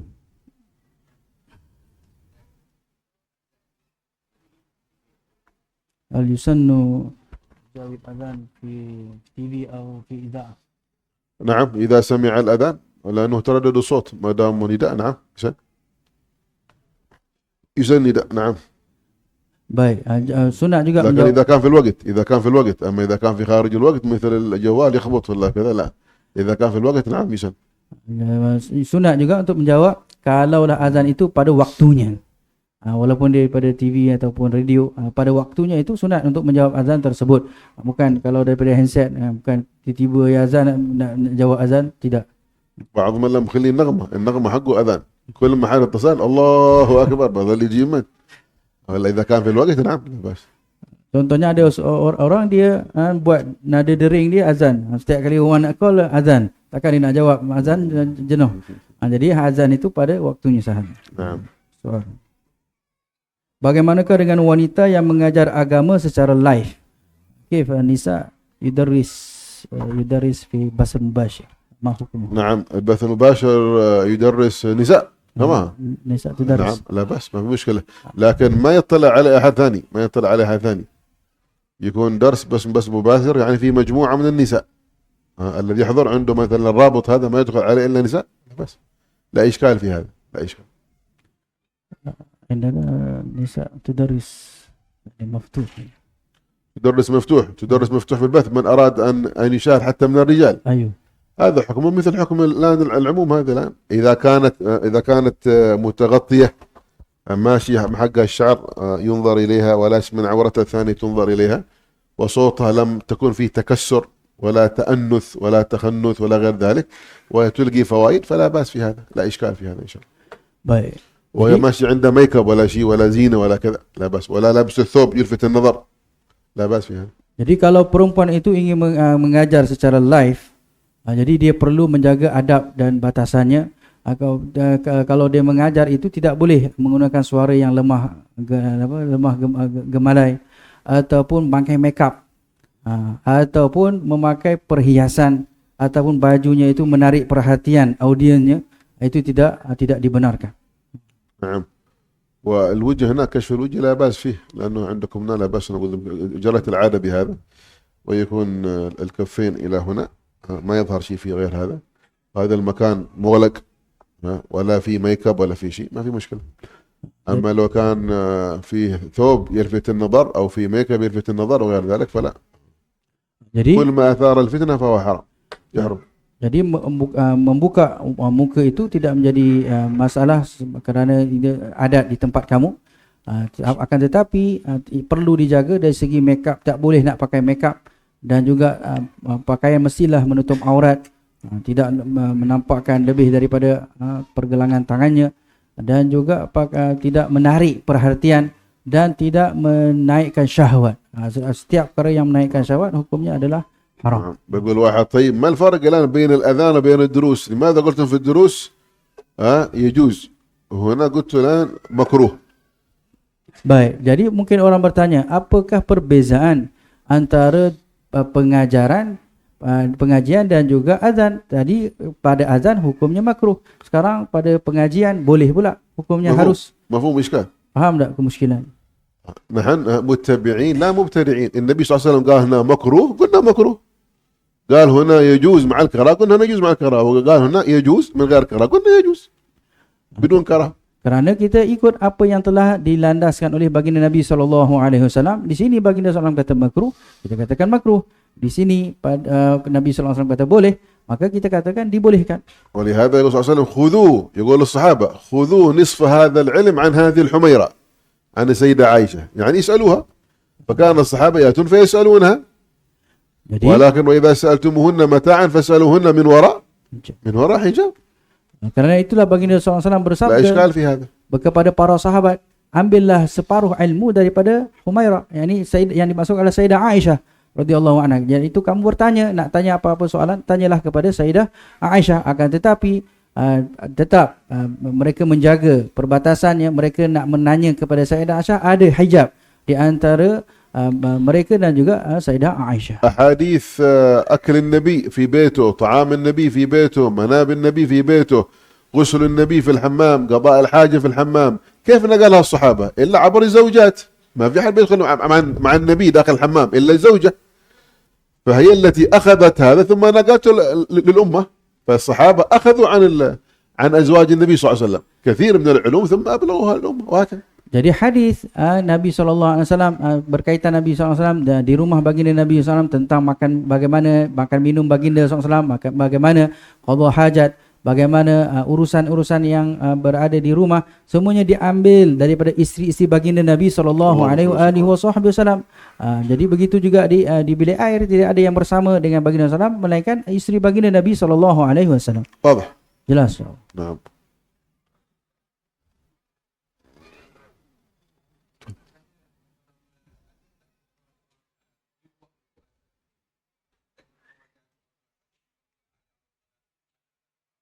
Hal yujad doa al-khas fi asna'il adhan, مثلا في حي على الصلاة أو أشهد أن صلاة. علمنا النبي صلى الله عليه وسلم إذا كبر المؤذن فكبروا، وإذا قال أشهد أن لا إله إلا الله وأشهد أن رسول الله ورضيت بالله ربا وبالإسلام دينا وسلم نبيا ورسولا، وإذا قال حي على الصلاة حي على الصلاة قول حي على الصلاة حي على الصلاة لا حول ولا قوة إلا بالله العلي العظيم، حي على الفلاح حي على الفلاح قول حي على الفلاح حي على الفلاح لا حول ولا قوة إلا بالله العلي العظيم، الله أكبر الله أكبر الله أكبر الله أكبر لا إله إلا الله لا إله إلا الله.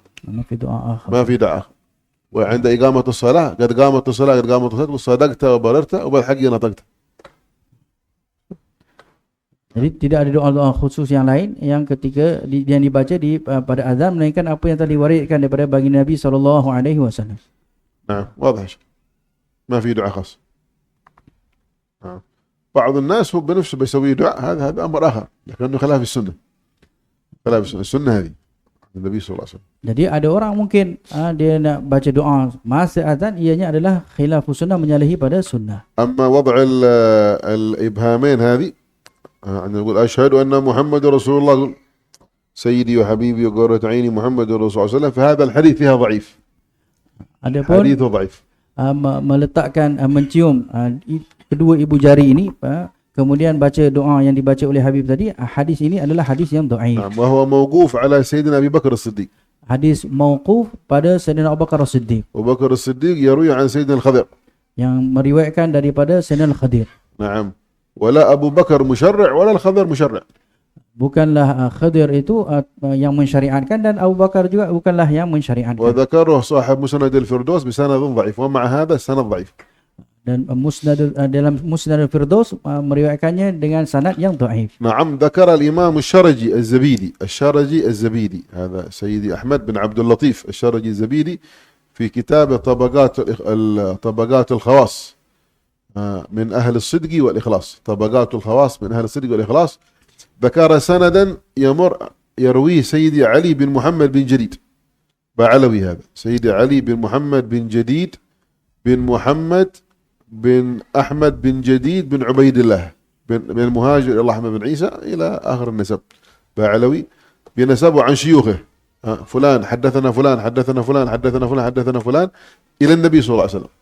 أنا إذا سمعتم المؤذن قال أشهد أن لا إله إلا أشهد أن محمد رسول الله أشهد أن محمد رسول الله فضعوا إبهام أيديكم فوق أعينكم وقولوا سيدي وحبيبي وقرة عيني محمد رسول الله صلى الله عليه وسلم.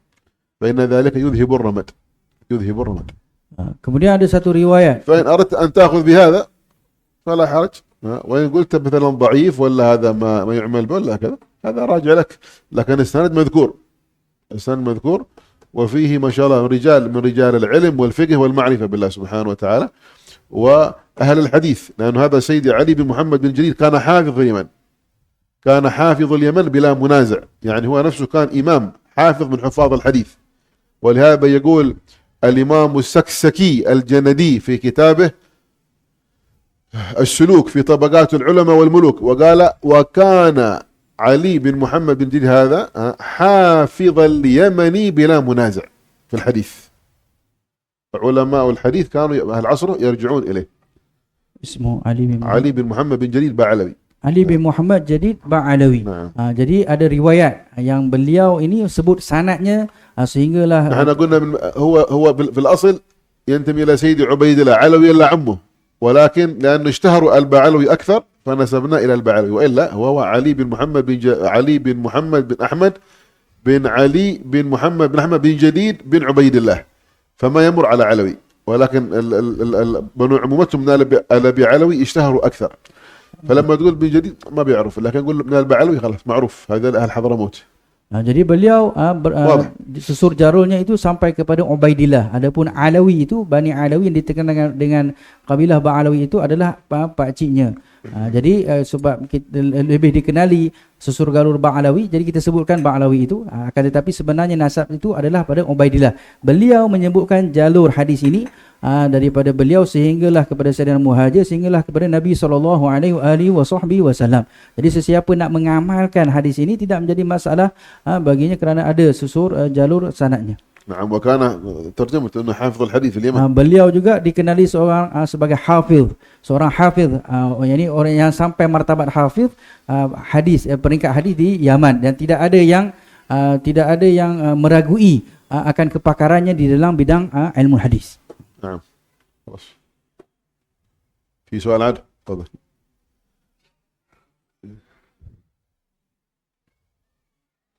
ما نسمعك. أعطوه سماعة. ما نسمعك. المعذرة. أنت maaf. Kalau imam lelaki dengan satu makmum perempuan yang muhrim, siapa yang patut iqamat? Imam atau makmum yang perempuan? Kalau imam rajul, makmum mar'ah. الذي يقيم الصلاة المرأة. الرجل. إذا حضر الرجل فالذي يقيم والذي يؤذن الرجل. Jadi kalau yang imamnya lelaki dan menjadi makmumnya perempuan, tetap yang iqamah itu adalah orang lelaki. والجمع بين الأذان والإقامة والإمامة أفضل أن يكون يؤذن ويقيم ويؤم. هذا أفضل. Dan yang paling afdal seseorang tu menghimpunkan azan, iqamah dan juga imam. نعم. ومنهم من قال لا الإمامة أفضل بين الجمع بين له، الإمامة أفضل من الأذان والإقامة. النبي صلى الله عليه وسلم كان إمام والذي يقيم ويؤذن بلال. Jadi ada yang mengatakan imam, فمهمة النبي أعظم أفضل. Tugasan imam itu lebih afdal kerana baginda Nabi SAW imam, dan yang azan dan juga iqamah adalah Sayyidina Bilal. نعم. والمسألة خلافية الحاصل. أما لو جمع بين الثلاثة فهو أفضل. Jadi ini adalah masalah khilafiyah. Kalau dihimpunkan ketiga sekali, ianya lebih afdal. الإشكالية لو كانت المرأة هي التي تصلي بالرجل. هل يجوز أن تؤم المرأة الرجل؟ Jadi yang menjadi kemuskilannya kalau orang perempuan menjadi imam kepada orang-orang lelaki. إيش رأيكم؟ Jadi adakah dibolehkan? لا ما يجوز عندنا شافعي. Tidak dibolehkan. ما تصح قدوة رجل بامرأة، ما تصح. Tidak sah orang lelaki mengikut orang perempuan yang jadi imam. نعم. إلا قالوا في حالة واحدة النبي صلى الله عليه وسلم رخص. نعم. في حالة واحدة رخص النبي صلى الله عليه وسلم لأم ورقة. أم ورقة، هذه حديث أم ورقة، قالت يا رسول الله عندي أبي شيبه عاجز وهو أعمى ما يعرف شيبه وإذا مقعد ما يتحرك، وعندي ولد صغير عاده صبي، وعندي بنت كذلك، وما حد بيصلي بهم إلا أنا، ما عندي رجل آخر أصلي بهم جماعة. قال أميهم. فكانت تأم بأبيها، كان أبوها في الخلف شيب يقول، فكانت تأم به في هذه الحالة فقط. Melainkan keringanan yang Nabi SAW berikan kepada Ummu Waraqah. Yang mana ketika dia mengadu kepada baginda sallallahu alaihi wasallam, wahai Rasulullah, ayah saya sudah uzur, sudah tua sangat. Kemudian saya punya anak yang masih kecil dan anak perempuan, bolehkah saya menjadi imam untuk mereka? Lalu baginda sallallahu berikan keizinan untuknya, dia menjadi imam kepada ayahnya yang sudah uzur. فجاءوا جمعيات حقوق المرأة في أمريكا. Kemudian ada orang yang mendakwa memperjuangkan hak orang-orang perempuan di Amerika. تعالوا يا معشر المسلمين تعالوا. Datanglah wahai orang-orang Islam. أقيموا الجمعة في الساحة الكبرى حقنا وخلوا امرأة تصلي بكم هذه. ما الدليل؟ قال عندكم حديث ورقة. هذا من حقوق المرأة أن تكون المرأة كذلك من حقوقها أن تؤم الرجال. لماذا دائما الرجال يؤمون النساء؟ قالوا هذه المرأة تؤم الرجال. وصدقوهم، كثير من الناس صدقوهم، بل بعضهم حتى طلاب ممن يتظاهر بالعلم يقول لهم في قول ورقة. هذه حالة خاصة قالها الحديث، حالة خاصة خصوصية لا تخرج إلى غير ورقة أبدا، خصوصية فقط ورقة. Jadi ada orang yang mendakwa memperjuangkan hak-hak wanita, mereka memanggil orang-orang Islam untuk mengadakan sembahyang Jumaat di satu tempat. Akhirnya mereka menyuruh orang perempuan yang jadi imam kepada mereka. Bahkan mereka mengatakan dalilnya ada hadis pada Ummu Waraqah tadi. Sedangkan bahkan ada orang yang menzahirkan dirinya sebagai, menampakkan sebagai orang alim, mengatakan boleh kerana ada hadis daripada hadis Ummu Waraqah. Sedangkan itu hanya khas tertentu kepada Ummu Waraqah sahaja, tidak boleh diberikan kedengaran kepada orang yang lain. واضح إن شاء الله يا خير. خلاص انتهينا إن شاء الله. في سؤال عاده؟ في سؤال. Assalamualaikum Habib. Waalaikumsalam. Satu soalan. Macam mana kalau sembahyang Jumaat tu dibuat di dalam gereja? Masalah dia, kawasan tu tak ada masjid dan hari tu ada macam universiti lah, dia ada kelas yang jadual yang padat. Lepas tu dia adakan solat tu di dalam gereja lah, solat Jumaat. Macam mana tu? Boleh ke dibuatkan di situ? Jadi sebab tidak ada masjid. Tak ada masjid. Lepas tu jadual padat, kelas yang padat. Lepas tu في dia غرفة ولا buat في sendiri ساحة dalam gereja. Baik, hal mungkin يؤدي صلاة الجمعة في كنيسة لأن ما في المسجد، بعدين لأن كلاس هذا ترتيب حقهم ترتيب هذا ترتيب بعد ترتيب نعم. وقت يعني. بشروط. أولا أن تكون الكنيسة هذه طاهرة، لأن أكثر أهل الكنائس هذا يتعاطون فيها بعضهم الخمور، يشربوا الخمور في داخل الكنيسة. لابد أن تكون هذه الكنيسة طاهرة. Baik, ada syarat-syaratnya. Yang pertama, mestilah bersih. Kerana sebahagian gereja ada juga yang dihidangkan arak di dalamnya. وأن لا تؤدي فتنة على مساجد المسلمين. Dan tidak menimbulkan fitnah terhadap masjid-masjid orang Islam. بمعنى أنت اليوم صليت في الكنيسة، سيأتون ثاني يوم نحن نريد أن نصلي في المسجد. إذا أنت اليوم صليت في كنيستنا وسمحنا لك، لماذا أنتم لا تفتحون مساجدكم حتى نؤدي عبادتنا في مساجدكم؟ Contohnya fitnah, kami sekarang berikan keizinan, kebenaran untuk kamu solat di gereja kami. Kenapa kamu tak buka masjid kamu untuk kami beribadah di tempat kamu? مع المحافظة على شروط من ستر العورة والطهارة إلى غير ذلك وعدم الاختلاط. Dan juga mestilah menjaga syarat-syarat yang lain seperti menutup aurat dan juga tidak ada percampuran antara lelaki dan perempuan. فإذا اجتمعت هذه الشروط صح. Tapi bukan di Malaysia lah, di luar Malaysia lah. هذا في خارج ماليزيا. Di negara yang هذا في negara kufar lah. في أرض الكفار. في مساجد في عنده؟ Negara England. في إنجلند ما في مسجد وهم يصلون في الكنيسة، يعني صلاة الجمعة ما في مسجد أصلا. ما في مسجد. بعيد. نعم، وإن كان بعيد هل سيسبب إشكالية بعدين إذا فتحنا هنا الآن؟ سيتخذ بعدين النصارى حجة أنهم يدخلون في ذلك المسجد بعيد بعد أن يبلغهم الخبر، خصوصا مع وجود الآن الجوالات، يصور ويرسل، يطلع في الفيسبوك قول شوف أنتم المسلمون الآن صليتم في كنيستنا في يوم كذا كذا على مسافة مثلا 20 كيلو 30 كيلو 100 كيلو، نحن الآن نريد أن نصلي صلاة الكنيسة داخل المسجد. Baik. إذا ما يؤدي فتنة على المسلمين يجوز، وإلا Jadi فعندهم الساحات يصلون في الساحة عادي، أي ساحة يصلون فيها. Jadi mereka boleh juga sembahyang di lapangan. Sembahyang lapangan lebih boleh tidak menjadi apa-apa masalah. Jadi selagi mana kalau dia menimbulkan fitnah kalau solat di dalam gereja mereka, contohnya kamu sembahyang di tempat kami nak sembahyang di tempat kamu pula. Itu akan menimbulkan fitnah. Itu tidak dibenarkan solat di dalam gereja. نعم على أقوال بعض المذاهب يجوز أن تكون في أي ساحة من الساحات، ما مشكلة. Jadi kalau mengikut pendapat mazhab yang lain boleh dilakukan di mana-mana lapangan solat Jumaat. واضح. هنا الشافعية أن تقام في مسجد، لكن غير الشافعية لا يجوز. Yang dalam mazhab Syafi'i, solat Jumaat mesti dilakukan di dalam masjid. Selain daripada mazhab Syafi'i boleh dilakukan di lapangan. للضرورة والحاجة. نعم. خلاص. عاد شيء سؤال؟ أنا نجيب. عاد في إشكال؟ عاد في سؤال؟ نختم ها؟ نختم. عاد في إشكال؟ تفضل. kalau ada bismillah. Tak ada masalah. Memang di situlah, di dalam gereja je. Dia tak bagi kat lapangan. Undang-undang dia. Universiti situ. جامعة. Dia memang sediakan untuk sembahyang tu. يسمح تقام الجمعة في الكنيسة فقط. في الساحة لا. في الساحة لا. لا بس إذا كان هو يسمح بهذا لا إشكال بهذا مع الشروط الباقية. Jadi kalau dia beri keizinan untuk sembahyang di gereja boleh, tapi ada syarat-syarat yang kita sebutkan tadi lah. وإلا فلو أدى فتنة لا تقام الجمعة يصلونها ظهر. Jadi kalau sampai membawa kepada fitnah, tidak perlu lagi solat Jumaat, bahkan sembahyang zuhur sahaja.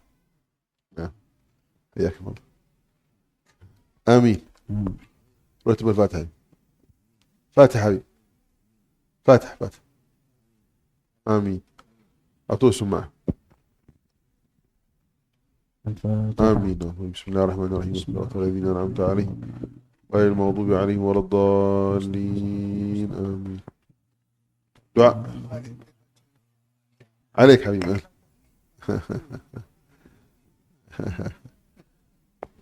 آمين. آمين يا الله، آمين يا رحمن، آمين يا رحيم، يا مجيب السائلين. ربنا ظلمنا أنفسنا وإن لم تغفر لنا ترحمنا لنكونن من الخاسرين. ربنا تقبل منا إنك أنت السميع العليم وتب علينا إنك أنت التواب الرحيم ولا تؤاخذنا بالأعظام والجرم الكريم. دعوهم فيها سبحانك الله وتحياتهم فيها سلام وآخر دعوهم أن الحمد لله رب العالمين. سر الفاتحة. أعوذ بالله من الشيطان الرجيم. بسم الله الرحمن الرحيم. الحمد لله رب العالمين الرحمن الرحيم مالك يوم الدين إياك نعبد غير المغضوب عليهم ولا الضالين. آمين. ربنا انفعنا بما علمتنا. رب علمنا الذي ربي فقنا وفقنا لنا وقربت لنا في ديننا مع القدر الأنثى وذكر ربي وفقنا وفقنا لما ترتضي قولنا فعلا كرما وارزق كل حلالا دائما واخل اتقياء علماء نحظى بالخير ونكفى كل شر. ربنا اصلح لنا كل الشؤون واقر برضا منك العيون اقضي عنا ربنا كل الديون قبل ان تاتينا رسل منون ورسل انت اكرم من ستار. وصلاه الله توسل المصطفى بكتاب فيه الناس شفاء وعلى ال الكرام شرفاء وعلى الصحيح مصابيح الغرار. اللهم اهدنا بهداك واجعلنا ممن يسارع في رضاك ولا تولنا وليا سواك ولا تجعلنا ممن خالف امرك وعصاك. حسبنا الله ونعم الوكيل. ولا حول ولا قوة الا بالله العلي العظيم. يا ربنا اعترفنا باننا اقترفنا واننا اشرفنا فتب علينا توبة توصل لكل حوبة واستر لنا العورات وآمن الروعات واغفر لوالدينا ربي ومولودينا والأهل والإخوان وسائر الخلان وكل ذي محبة محبة أو جيرة أو والمسلمين أجمع آمين يا ربي اسمع فضلا وجودا منا على باكتساب منا بالمصطفى الرسول نحظى بكل سولي بالمصطفى الرسول نحظى بكل سولي بالمصطفى الرسول نحظى بكل سولي صلى وسلم ربي عليه عد الحب وآله وصحبه عدالة صحبه والحمد لله في البدء والتناهي حمدا كثيرا دائما هبة النسائم سبحان ربك رب العزة عما يصفون وسلام على المرسلين الحمد لله رب العالمين في كل لحظة أبدا عدد خلقك ورضانا من سيدنا عرشك ومداد كلماتك. سلام سلام كمسك الختام عليكم حبابنا يا كرام ومن ذكرهم أنسنا في الظلام ونور لنا بين هذا الأنام سكنتم فؤادي وربي العباد وأنتم منائي وأقصى المراد فهل تسعدوني بصفو الوداد وهل تمنحوني شريف المقام فلا تسقموني بطول الجفا ومنوا بوصل ولو في المنام أموت وأحيا على حبكم وحبي لديكم وعزي بكم وراحة روحي رجاء قربكم وعزمي وقصدي إليكم دوام فلا عشت إن كان قلبي سكان إلى البعد عن أهله والوطن ومن حبهم في الحشا قد قطن وخامر مني جميع العظام عسى الله يشفي غليل الصدود بوصل الحبايب وفك القيود فربي رحيم كريم ودود يجود سلام كمسك الختام عليكم حبابنا يا كرام ومن ذكرهم أنسنا في الظلام ونور لنا بين هذا الأنام سكنتم فؤادي وربي العباد